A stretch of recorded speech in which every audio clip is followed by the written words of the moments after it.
तो मैं मांग करता हूं, अगर सही में वो मान्यवर काशीराम साहब का सम्मान करते हैं तो आज देश की सरकार को, केंद्र की सरकार को घोषणा करनी चाहिए कि मान्यवर साहब श्री काशीराम जी को भारत रत्न मिलना चाहिए। ये मेरी नहीं, देश के करोड़ों शोषितों वंचितों की मांग है। वो उन सबके नायक थे, उन्होंने उनको लड़ना सिखाया, बोलना सिखाया।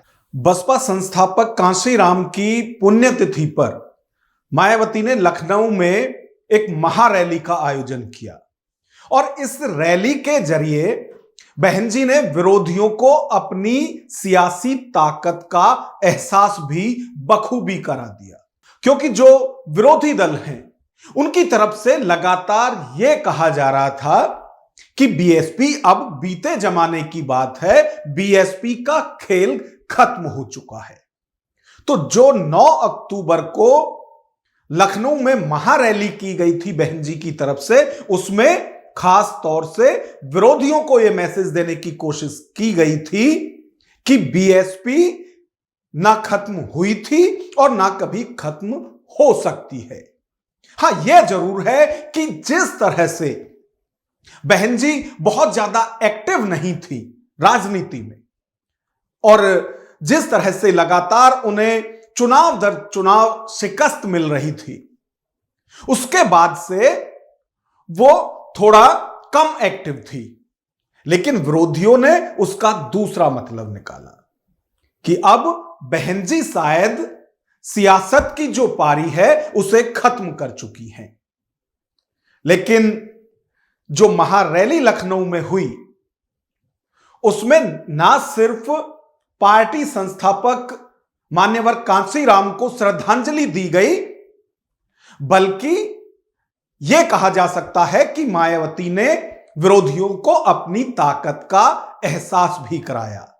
और जब से यह रैली लखनऊ में हुई है उसके बाद से एक चर्चा और तेज हो गई है, क्योंकि बसपा के हाशिए पर जाने से आजाद समाज पार्टी लगातार बूस्ट अप कर रही थी और आजाद समाज पार्टी के जो नेता हैं चंद्रशेखर आजाद, उनका कद भी लगातार बढ़ रहा था। यहां तक कि 2024 के लोकसभा चुनाव में वो संसद भी पहुंच गए। और अब ऐसे में सवाल यह उठता है कि दलितों में सबसे बड़ा नेता कौन, बहन जी या फिर चंद्रशेखर? आज हम विश्लेषण में इसी पर चर्चा करेंगे। नमस्कार, मैं हूं नगेंद्र भाटी। लगातार यह चर्चा आम थी कि बहन जी शायद अपनी सियासी पारी खत्म कर चुकी हैं, क्योंकि वो बहुत ज्यादा पिछले समय से एक्टिव नहीं थी। हालांकि कभी कभी सोशल मीडिया पर उनकी तरफ से अपनी प्रतिक्रिया जरूर जो सामाजिक चीज है उनको लेकर की जाती थी, लेकिन जिस तरह से कोई पार्टी और उसके नेता रैली करते हैं या जो राजनीतिक कार्यक्रम होते हैं वैसे नहीं हो रहे थे।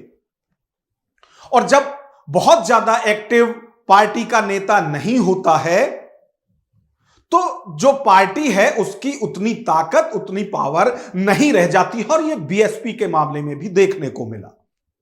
बीएसपी के जो कार्यकर्ता थे, जो सपोर्टर थे, जो बहन जी के समर्थक थे, वो धीरे धीरे पार्टी से कन्नी काटने लगे। और जब वो बसपा से निकले तो उन्होंने अपना नया ठिकाना आजाद समाज पार्टी में देखा और दूसरी पार्टियों में देखा। और ये सिर्फ कार्यकर्ताओं की बात नहीं थी। बहन जी जिस तरह से सियासी तौर पर खामोश थी, उसके बाद से जो पार्टी के बड़े नेता थे उनका मोह भी बीएसपी से भंग होने लगा और बहुत सारे नेता दूसरी पार्टियों में चले गए। यानी कार्यकर्ता भी पार्टी से दूर जाने लगे और पार्टी के नेता भी, और जिसका खामियाजा पार्टी को 2024 के लोकसभा चुनाव में भी भुगतना पड़ा। और भुगतना हम इसलिए कह रहे हैं क्योंकि पार्टी 2024 के लोकसभा चुनाव में खाता भी नहीं खोल पाई। यानी कि बीएसपी की पावर लगातार कम हो रही थी। और वैसे भी किसी भी सियासी दल की पावर, उसकी ताकत उसके कार्यकर्ता होते हैं। और जब कार्यकर्ता ही पार्टी छोड़कर जाने लगे तो पार्टी पर प्रसन्न चिन्ह लगने स्वाभाविक है, और वैसा ही बीएसपी के साथ भी हो रहा था। अब जो 9 अक्टूबर की रैली हुई, जिसमें कि बहन जी की सपोर्ट में जिस तरह से जन सैलाब उमड़ा लखनऊ के अंदर, उसके बाद से जो लगातार विपक्षी दल सवाल उठा रहे थे, जो विरोधी लगातार ये सवाल उठा रहे थे कि बहन जी और उनकी पार्टी का खेल खत्म हो चुका है, अब वो चौकन्ने हैं। और जब चौकन्ने हैं तो नए नए मुद्दे निकालकर वो सामने ला रहे हैं। अब चाहे उत्तर प्रदेश की यदि बात करें, सपा की बात करें, आजाद समाज पार्टी की बात करें, कांग्रेस की बात करें, तो सभी दलों की तरफ से एक बार फिर चिंता जाहिर की जा रही है। और यह चिंता खिसकते जनाधार को लेकर है, क्योंकि जब बहन जी की ताकत बढ़ेगी तो स्वाभाविक है कि जो कार्यकर्ता, जो सपोर्टर दूसरे दलों में गए थे, वो फिर से पार्टी के अंदर आएंगे।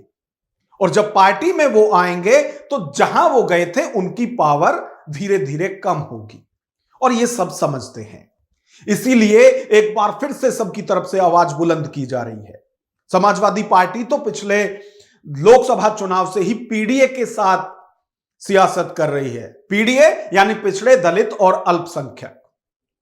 और ये सब जानते हैं कि सिर्फ एक जाति के भरोसे, सिर्फ एक जाति के साथ कोई चुनाव नहीं जीत सकता। ये बहन जी भी जानती हैं, ये अखिलेश भी जानते हैं, और चंद्रशेखर रावण भी जानते हैं। इसीलिए सबकी तरफ से नाम भले ही अलग अलग दिए गए हैं। अब समाजवादी पार्टी पीडीए कह रही है उसी चीज को, क्योंकि अखिलेश भी ये कह रहे हैं कि उन्हें पिछड़े, दलित और अल्पसंख्यक का साथ चाहिए, और वो उनके साथ है। यानी वो खुद भी दावा कर रहे हैं कि इन तीनों के साथ समाजवादी पार्टी और उसका कार्यकर्ता है। उसी तरह से चंद्रशेखर आजाद की बात करें तो तमाम शहरों में उन्होंने प्रबुद्ध सम्मेलन किए हैं, और हर प्रबुद्ध सम्मेलन में उन्होंने ओबीसी, दलित और माइनॉरिटी की बात की है। तो ये भी वही कह रहे हैं। अब यदि बसपा की बात की जाए तो बीएसपी की तरफ से भी ना सिर्फ कहा जा रहा है, बल्कि बहन जी ने मंच से यह मैसेज भी दिया। उन्होंने अपने भतीजे जब आकाश आनंद का परिचय कराया तो साथ ही साथ हमेशा से, परिस्थिति चाहे कुछ भी रही हो, हमेशा से अपने साथ रहे पार्टी के वरिष्ठ नेता सतीश चंद्र मिश्रा का भी परिचय कराया, और उनके ऊपर भी जिम्मेवारी दी कि चुनाव सिर्फ दलितों के भरोसे नहीं जीता जाएगा, आपको भी अपने समाज में पार्टी को मजबूत करना होगा। साथ ही साथ पार्टी के इकलौते विधायक उमाशंकर सिंह को भी मंच से ही बहन जी ने यह जिम्मेवारी दी कि उनको भी अपने समाज को पार्टी में लाना होगा। पार्टी तभी 2027 का विधानसभा चुनाव जीत सकती है। और बहन जी ने जिस तरह से अपने कार्यकर्ताओं को, अपने सपोर्टरों को 2027 के विधानसभा चुनाव का जीत का मंत्र दिया, वो सब ने देखा।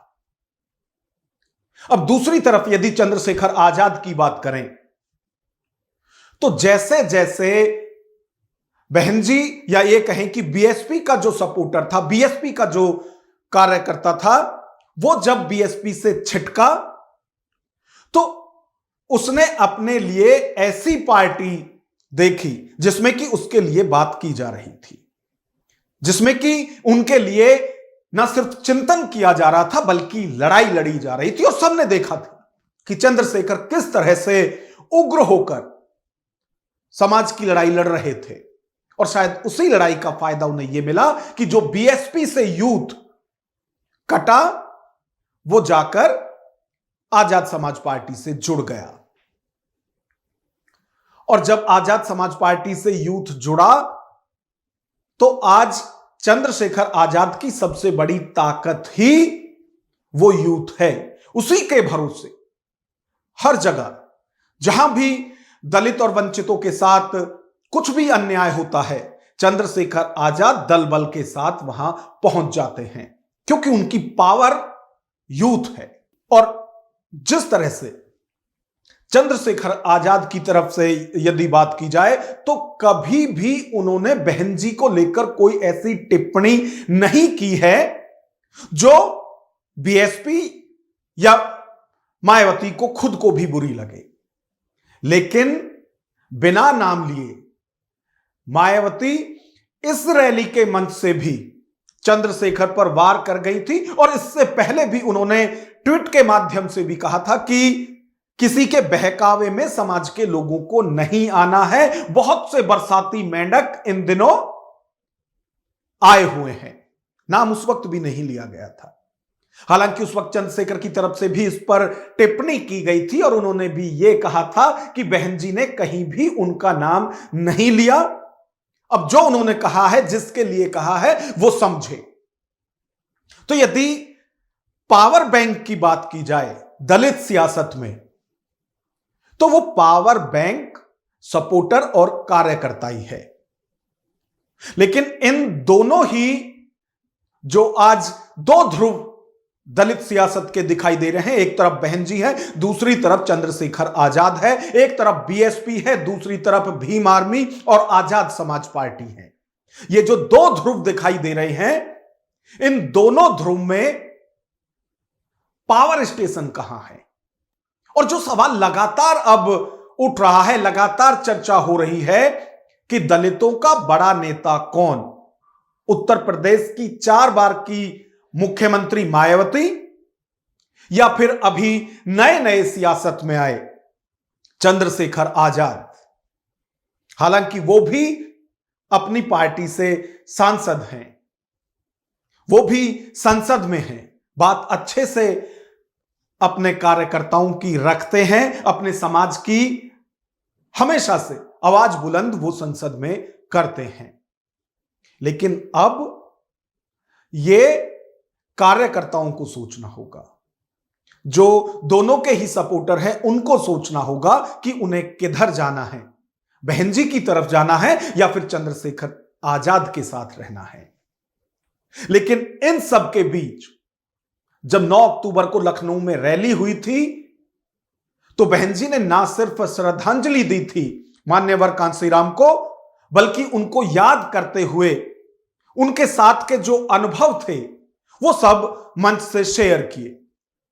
दूसरी तरफ चंद्रशेखर आजाद ने भी इसकी काट खोज ली। अब जिस तरह से जन सैलाब उमड़ा था उस रैली में, उसके बाद जो विरोधी थे उनमें टेंशन देखी जा रही थी कि ये क्या हुआ। कहां तो ये समझा जा रहा था कि भाई बीएसपी का खेल खत्म, और कहां एक ही आवाज पर इतना जन सैलाब उमड़ पड़ा। तो इसकी काट अब चंद्रशेखर आजाद ने ढूंढी है। उन्होंने भारत सरकार से मांग की है कि मान्यवर कांशीराम को भारत रत्न दिया जाना चाहिए, उनके योगदान को समाज में देखते हुए। अब उनके रास्ते पर चल के जो उनके अधूरे सपने थे, पहले उत्तर प्रदेश में और फिर देश में हक वंचित समाज के लोगों को वही स्वाभिमान सम्मान का जीवन मिले जिसको वो इच्छा रखते थे, उसके लिए लगातार हम लोग संघर्ष कर रहे हैं। आज इस महत्वपूर्ण दिवस पे मैं केंद्र सरकार से मांग करता हूं कि अगर वास्तविकता में, क्योंकि उनके नेताओं ने भी परिनिर्वाण दिवस पे जो है अपनी संवेदना व्यक्त की है, तो मैं मांग करता हूं अगर सही में वो माननीय कांशीराम साहब का सम्मान करते हैं तो आज देश की सरकार को, केंद्र की सरकार को घोषणा करनी चाहिए कि मान्यवर साहब श्री कांशीराम जी को भारत रत्न मिलना चाहिए। ये मेरी नहीं, देश के करोड़ों शोषितों वंचितों की मांग है। वो उन सबके नायक थे, उन्होंने उनको लड़ना सिखाया, बोलना सिखाया। मेरे जैसे गरीब परिवार का व्यक्ति अगर मेंबर ऑफ पार्लियामेंट बना है, इसके पीछे अगर सबसे बड़ा किसका योगदान है तो वो मान्यवर कांशीराम साहब की सोच का, संघर्ष का, जिसने मेरे जैसे नौजवान में ये हिम्मत पैदा की कि हम लोग उनके रास्ते पे चल के गरीबों की आवाज बन सकते हैं, लोकसभा विधानसभा में जाके उनकी लड़ाई लड़ सकते हैं। तो इसलिए मैं पुनः केंद्र सरकार से मांग करता हूं कि वो मान्यवर कांशीराम साहब घोषणा करें कि वो मान्यवर साहब कांशीराम जी को भारत रत्न देंगे। तो जो दलित राजनीति कभी भीमराव अंबेडकर के आसपास घूमती थी, संविधान निर्माता अंबेडकर के आसपास घूमती थी, अब दलित सियासत मान्यवर कांशीराम को लेकर भी लगातार होती हुई दिखाई दे रही है। और यह अभी हाल फिलहाल में देखा भी गया। और दोनों ही दलों के लिए, चाहे बीएसपी की बात करें या फिर आजाद समाज पार्टी की बात करें, कांसीराम महत्वपूर्ण है। और वो इसलिए महत्वपूर्ण है कि बीएसपी की तो नींव रखने वाले ही वो थे। वहीं दूसरी तरफ यदि आजाद समाज पार्टी की बात की जाए, चंद्रशेखर आजाद की बात की जाए, तो चंद्रशेखर आजाद कांसीराम को अपना सियासी गुरु बता रहे हैं और मानते भी हैं। और यदि उनकी पार्टी के नाम की भी बात की जाए तो वो भी आजाद समाज पार्टी कांसीराम है। तो कांसीराम दोनों के लिए ही महत्वपूर्ण है। अब चंद्रशेखर आजाद ने सरकार से मांग की है कि कांसीराम को भारत रत्न दिया जाना चाहिए। हालांकि भारत रत्न की जो मांग है यह पहली बार नहीं उठी है, या चंद्रशेखर आजाद पहले ऐसे नेता नहीं हैं। इससे पहले बहन जी की तरफ से भी यह मांग उठ चुकी है और चंद्रशेखर आजाद भी यह मांग उठा चुके हैं। लेकिन अब जबकि मौका है, दस्तूर है, जब उनकी पुण्यतिथि पर तमाम जो सियासी दल हैं उनकी तरफ से श्रद्धांजलि दी जा रही है, तो ऐसे मौके को भुनाने की पूरी कोशिश चंद्रशेखर आजाद की तरफ से की गई है। जो मांग उन्होंने कांसीराम को भारत रत्न देने की उठाई है। अब जो ये मांग उठाई गई है कि मान्यवर कांसीराम को उनके काम को देखते हुए, उनके समाज में योगदान को देखते हुए भारत रत्न दिया जाना चाहिए, इस पर आपकी क्या राय है? इस पर आप क्या सोचते हैं? हमारे लिए यह जानना बहुत महत्वपूर्ण है और इसीलिए हम कह रहे हैं कि इस पर आपकी क्या राय है वो कमेंट बॉक्स में हमें जरूर बताएं। नमस्कार।